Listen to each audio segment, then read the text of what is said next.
அன்பு தமிழ் நெஞ்சங்களுக்கு மெர்சல் கெலாட்டாவின் அன்பு வணக்கம். வாங்க இன்றைய காணொளி இதோ.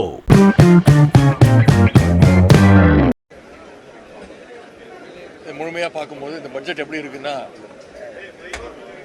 இந்த அரசு அமைஞ்சு கிட்டத்தட்ட 100 நாட்கள் ஆயிடுச்சு.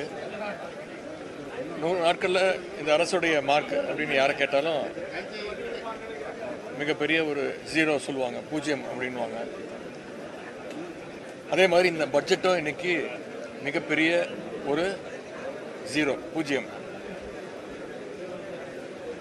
நாங்களும் தொடர்ந்து கேட்டுகிட்டே இருந்தோம். என்னுடைய தலைவர் சொன்னார், நாங்களும் சட்டசபையில் பேசவும் சொன்னோம், நிறையா தேர்தல் வாக்குறுதிகள் கொடுத்துருக்குறீங்க, அதை உடனடியாக உங்களால் செய்ய முடியாது, ஆனால் எப்போ செய்ய போகிறீங்க அப்படின்னு ஒரு டைம் டேபிள் சொல்லுங்கள், ஒரு ரோடு மேப் கொடுங்க அப்படின்னு தொடர்ந்து கேட்டுக்கிட்டே இருந்தோம். அந்த வாக்குறுதிகள்லாம் எப்போ நிறைவேற்றுவீங்கன்னு தொடர்ந்து இந்த அரசிட்ட கேட்டுக்கிட்டே இருந்தோம். இந்த பட்ஜெட் பற்றி பார்த்தீங்கன்னா,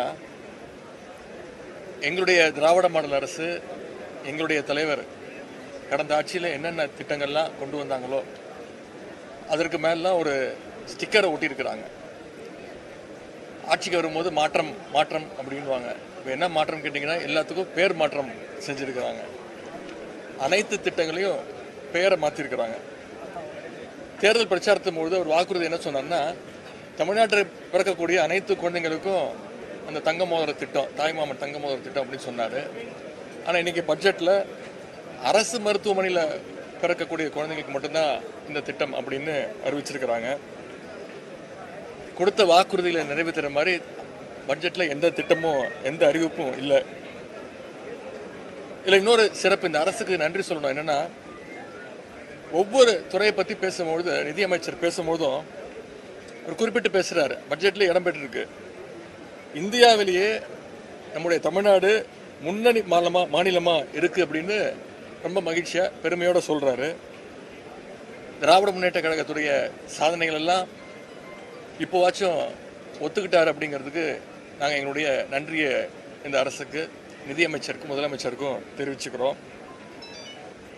அதே மாதிரி அண்ணல் அம்பேத்கர் தொழில் முன்னோடிகள் திட்டம், அண்ணல் அம்பேத்கர் அயலக கல்வி உதவி திட்டம், அயோத்திதாசர் ஆதிதிராவிடர் வாழ்விட மேம்பாட்டு திட்டம், ஒலிம்பிக் சிறப்பு மையங்கள்னு எல்லாமே எங்களுடைய திராவிட மாடல் அரசில் செயல்படுத்தப்பட்ட திட்டங்கள் தான். வெறும் பேரை மட்டும், அவங்களுடைய கட்சி பேரை வெற்றி வெற்றின்னு எல்லா திட்டத்துக்கு மேலேயும் ஸ்டிக்கர் ஒட்டியிருக்கிறாங்க.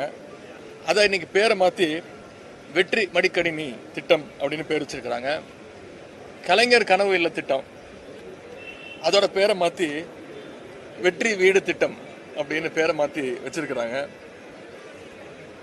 அதே மாதிரி மாடல் ஸ்கூல்ஸு, அது தகைசால் பள்ளிகள், அதோட பேரை மாற்றிருக்கிறாங்க.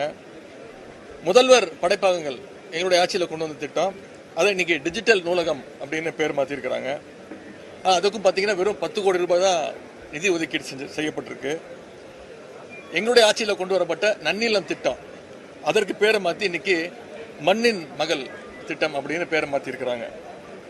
ஒவ்வொரு ஆண்டும் கல்வித்துறைக்கான ஒதுக்கீடு எங்களுடைய ஆட்சியில், திராவிட மாடல் ஆட்சியில் பார்த்தீங்கன்னா, கடைசியாக தாக்கல் செய்த பட்ஜெட்டு 48,500 கோடி ரூபாய் கல்விக்கு எங்களுடைய தலைவர் ஒதுக்கியிருந்தாங்க.